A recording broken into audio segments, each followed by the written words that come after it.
of young people devastated, reeling, and struggling to make sense of this tragic loss. Kurt's suicide left his family, friends, and fans feeling rejected, grief-stricken, guilty, and angry. Why would a talented, wealthy young man with a loving family and a brilliant career already in progress end it all in one moment with a shotgun? Answering this profound question, why anyone might intentionally end his or her life, is one of the goals of this book.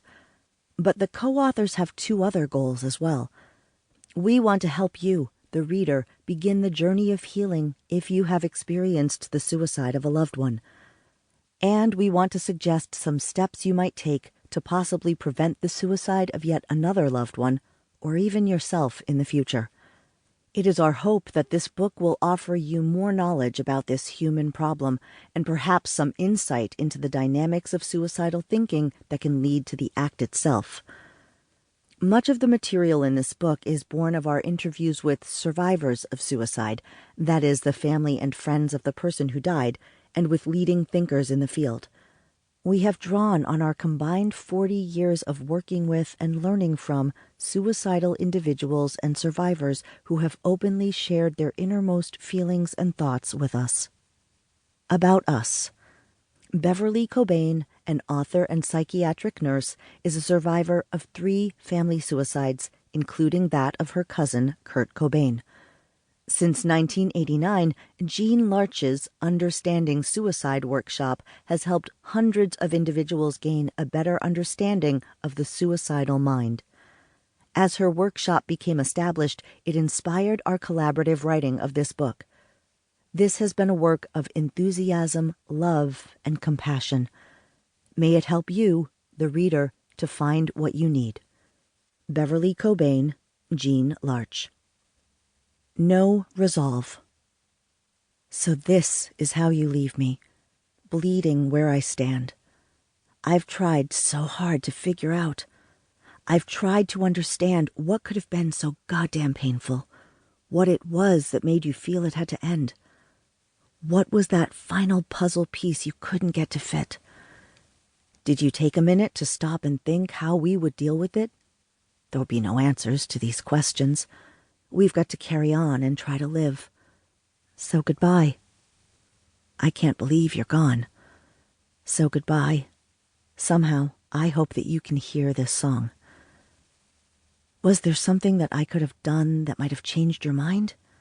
If I told you I love you and I need you here, would you still be alive?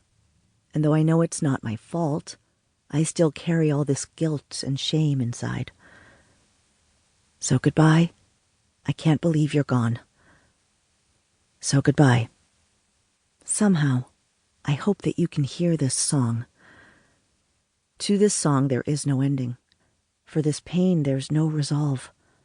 Time won't cover up the wound when you lose someone you love. If I could ask you one last thing, I guess that I would ask you why. I'd ask you why. So goodbye. I can't believe you're gone. So goodbye. Somehow, I hope that you can hear this song. Music and lyrics, copyright 2003 by Dennis Liggio, recorded and performed by the Student Driver Band, of which Dennis is a member. Reprinted with permission. Dennis was 14 when his father, Mark Polence, died by suicide. Grief-stricken, he anesthetized himself with alcohol and drugs for years.